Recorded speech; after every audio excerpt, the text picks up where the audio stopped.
Hey, I'm Decathlon Gamer. Welcome back to PCM23 Lions episode 144. This is our would-be typical signing special. It's the 1st of August. We are maintaining MTN for the next year, but it's not going to be a typical one for two reasons. One, it's going to go a lot faster because the market just isn't there. Potentially, I'm going to be re-signing all 7 expiring contracts, which is a small list compared to a typical year, and potentially I might only be adding as few as 1 additional new rider. Get a look at that 1 if we get there.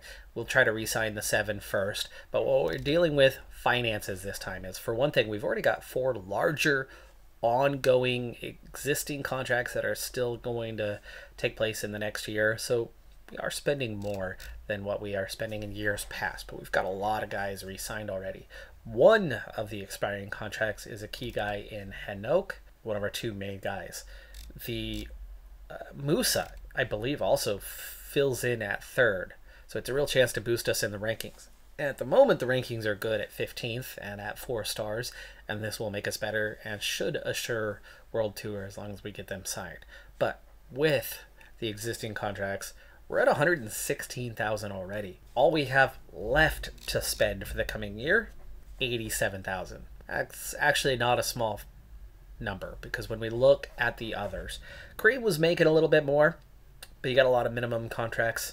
I would imagine that Bosco and Tillahun will definitely still be minimum contracts. Clote might get a small increase to 3,000 or 4,000. Daniels might get a small increase to 6,000 or something, but I would imagine Kareem is going to be at the same mark, if not less. I would imagine that Musa is going to get a pay raise of some kind.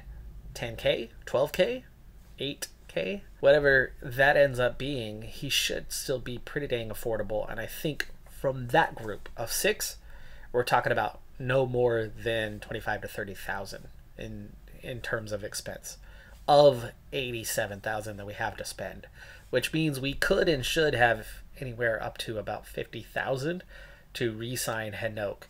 Now, Henok's going to have a huge pay raise. He will be joining our highest paid guys. He's doing it as a 5.5 star.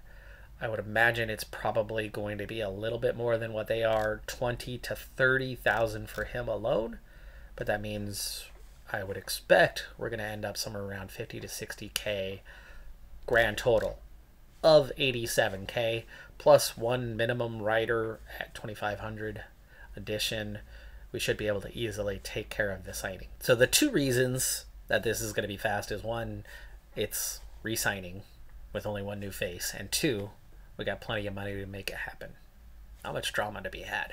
And just as I thought this would be a drama-free episode, nope, drama's here.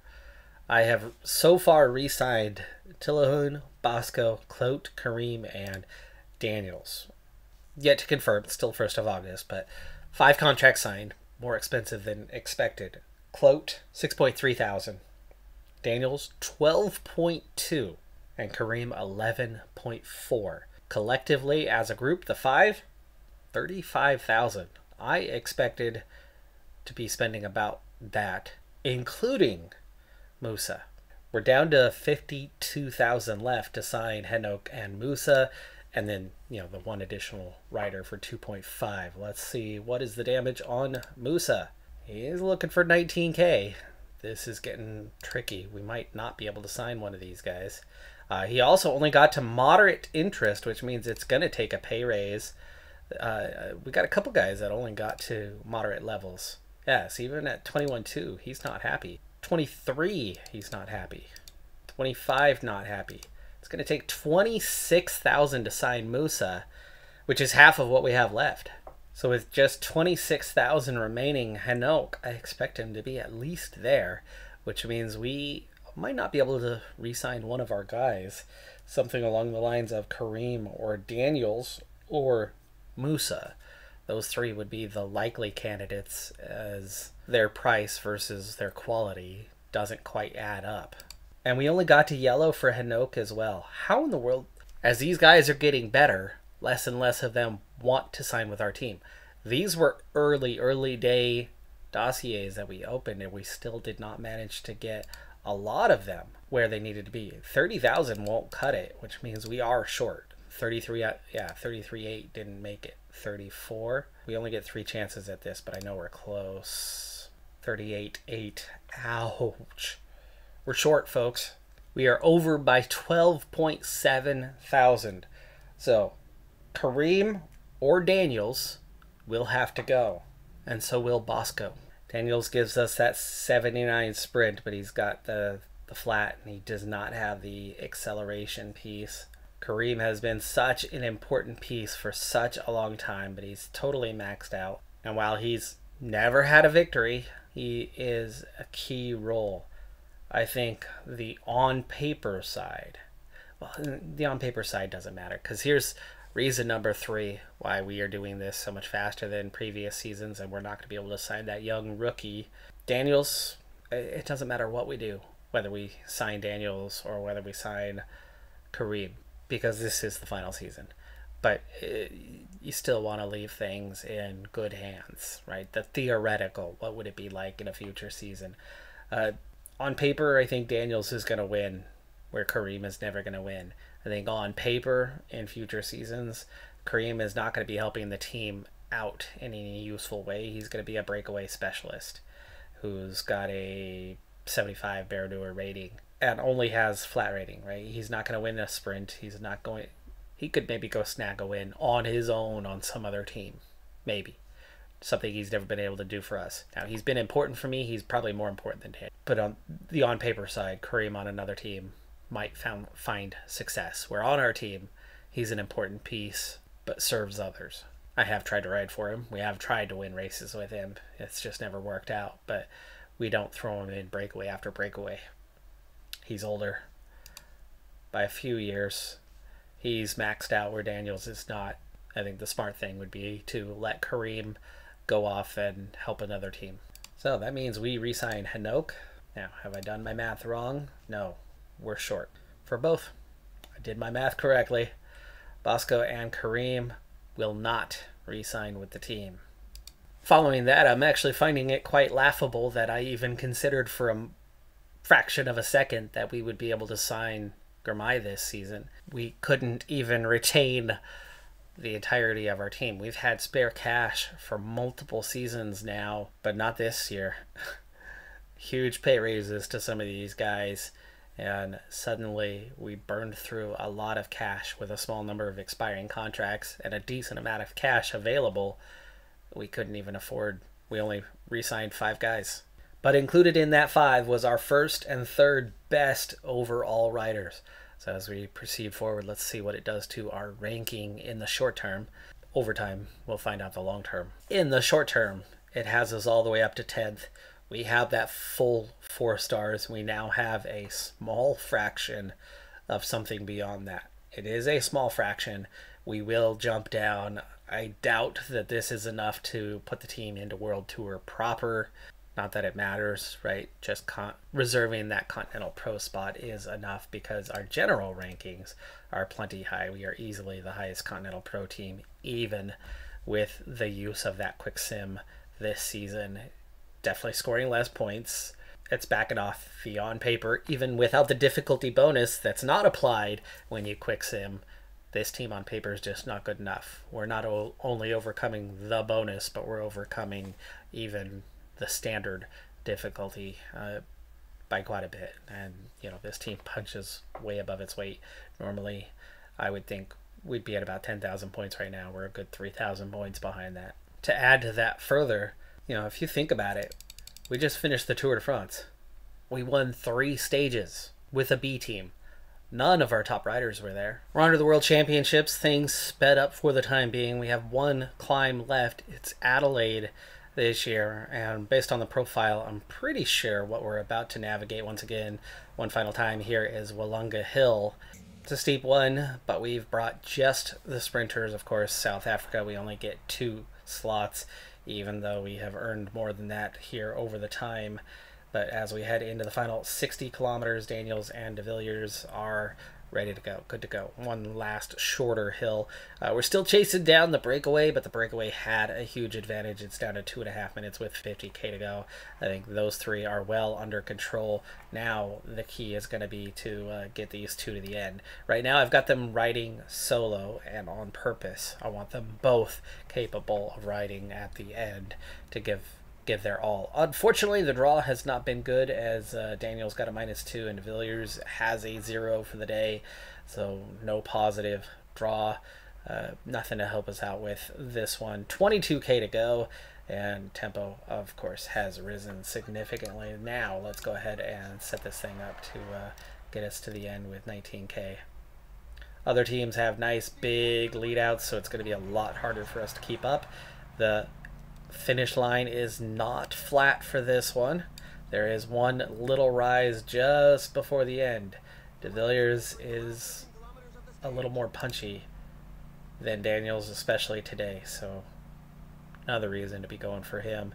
But we can't push on. Like, unfortunately, we're kind of stuck in a we have to follow pattern, and so these guys are never gonna win, especially without a +4, +5 gel for Daniels. 8k to go. Those front riders are caught, by the way, so it is just us. Daniels gel kicks in with 6k to go. It's a little early on that part. He's got to give us a lead out though, and he is not in a great position right now at 4k, but we're gonna have to take it down to about 3.5 before we put our foot down to try to get him up there.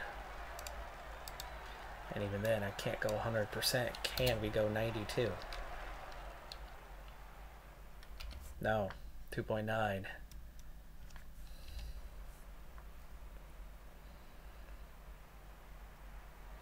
.2.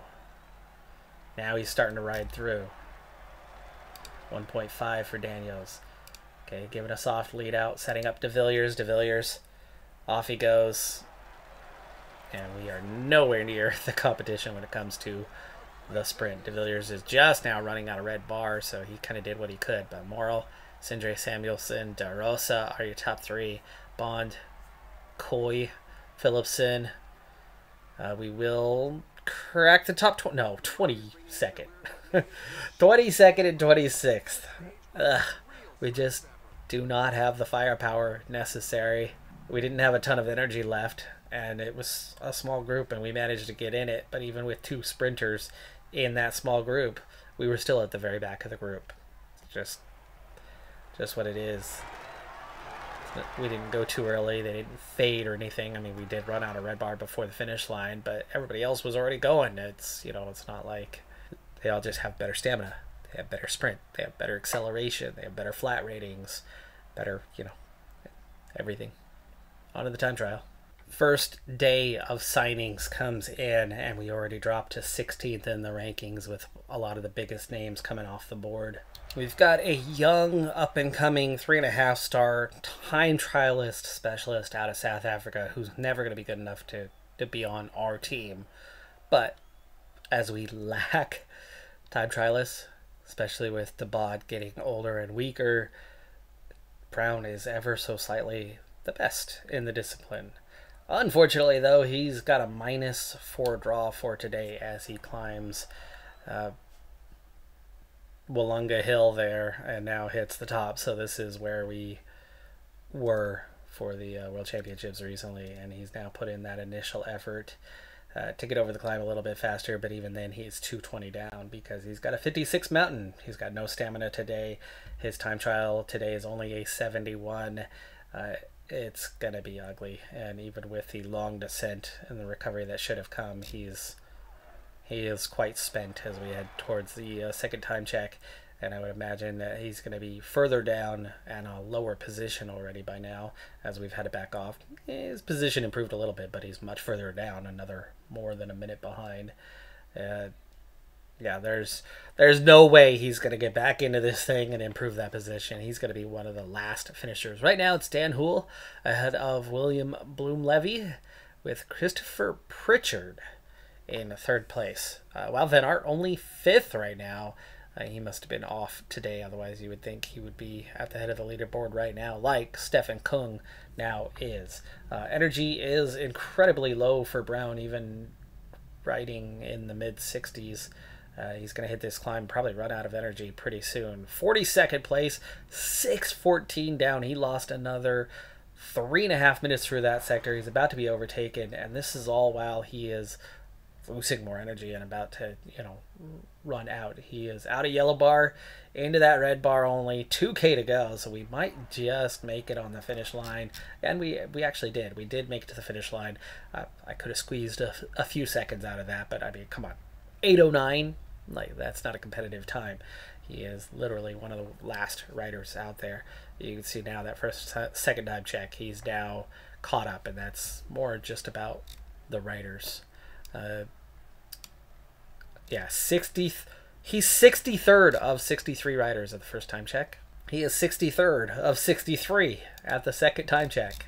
He is 63rd of 63 at the third time check. Now it's all just whether he's going to be that at the finish line as well.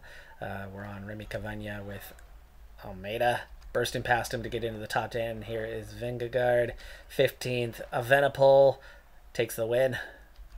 Oh, but he's beaten Ayuso to the finish line. Ayuso was second off the line. So Evenepoel takes the win. The big question is, are we last place? You betcha. By a wide margin. More than a minute down on Tyler Richardson of Australia. And I'm guessing, well, no, even he's got a better time trial. 75 time trial, better mountain, certainly. Schulte also had Duras. Like, all of these guys are actually better. I mean, Manuel Bermudez is an 80 mountain and a 75 time trial guy with a 79 time trial, and he finished 59th, just 2 minutes ahead of us.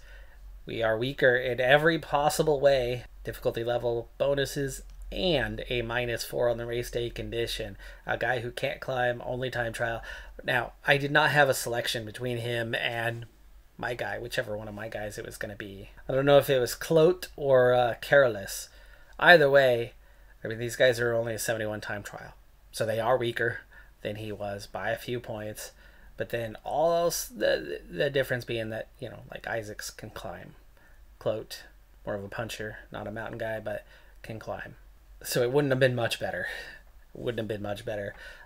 You could assume, though, that we probably wouldn't have had a -4 race day condition with just about anybody else, but that guy did not come in prepared. We didn't have much of a choice in the option. Either way, we were going to be towards the back, but coming in last, never the place you want to be. It just caps off where we're at when it comes to the World Championships, and where we're at when it comes to the fact that the dynamic rankings that were supposed to exist in PCM23 do not exist in PCM23. There has been a literal zero change to the nation rankings. Of course, we've shown it before. As nations, we are littered all over the teens when it comes to the standings. Morocco, 18th. South Africa, 16th. Eritrea, 15th. The number of spots we have versus, like, say, the U.S., who comes in right in the middle of our group. There's Rwanda in 21st. For one thing, all of these nations had more riders there. They all had representation. We did not. Teams like the U.S. had 6-7 riders and have every single season. The rankings are not dynamic like they're supposed to be.